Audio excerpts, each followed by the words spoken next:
In this complete guide, you'll learn exactly how to restore previous changes in Softr using the version history feature, so you can roll back your application to an earlier saved state whenever something goes wrong or an edit doesn't work out the way you planned. Softr is a powerful no-code platform that lets you build web apps and client portals on top of your data, and its version history feature is one of those quietly indispensable tools that can save you hours of rework in a single click. If you find this helpful, please like and subscribe, and let's get started. The first thing you need to do is log into your Softr account. Head to the Softr website and enter your credentials as usual.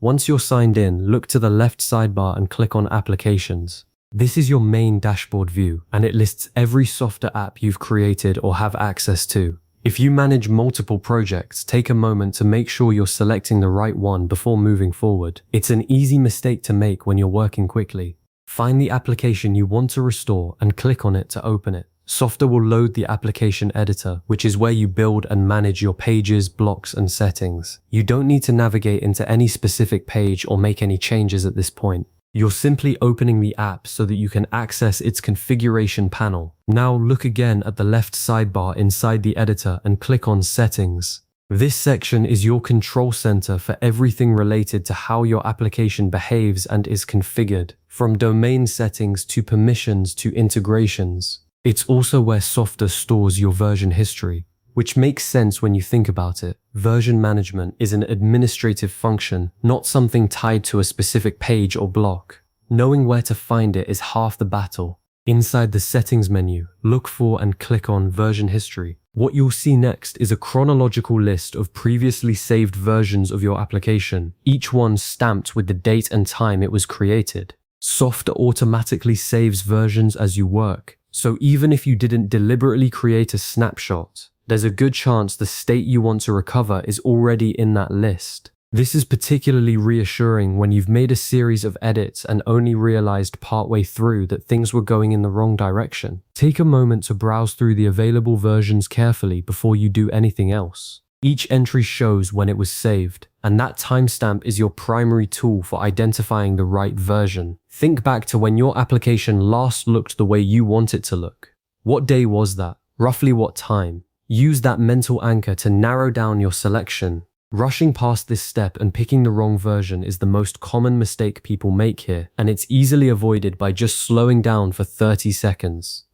Once you've identified the version you want, click the Restore button next to it. Softr will immediately begin the process of rolling your application back to that saved state. You don't need to confirm or configure anything further at this point. The platform handles all of the heavy lifting automatically. What this process does is replace your current live version of the app with the selected historical version. So every page, every block, every setting, and every design choice from that earlier point in time comes back exactly as it was. Give the process a few moments to complete. Restoration typically happens quickly, but it's worth waiting for the confirmation before you start clicking around, so you know the process has fully finished. Once it's done, take the time to review your application thoroughly. Look through your pages and blocks to confirm that the layout and content appear the way you expected. Check your settings and any connected data sources. Don't assume everything is fine just because the restoration completed. A quick visual pass through the app takes only a minute and gives you real confidence. After reviewing, preview the restored application the way a visitor or end user would experience it. This is an important step that's easy to skip when you're in a hurry, but it's the only way to catch issues that might not be obvious in the editor view. Navigation, form behavior, data visibility, these things can look fine in the builder, but behave unexpectedly in a live preview. If something still doesn't look right, don't worry. You can return to version history and select a different version to restore. The feature is non-destructive in the sense that other save versions remain available to you. One last best practice worth mentioning. Get into the habit of using version history proactively, not just reactively. Before you start a significant redesign or a round of major edits, it's worth noting the current version's timestamp so you have a clear restore point if things go sideways. Think of it the way a developer thinks about commits. Small, frequent saves give you finer-grained control over what you can recover, and that's everything you need to know about restoring previous changes in Softr using the version history feature. You now have a reliable way to recover earlier versions of your application without rebuilding anything from scratch, which means you can experiment more boldly knowing there's always a way back. Save this video to revisit the steps anytime you need them, and I'll see you in the next one.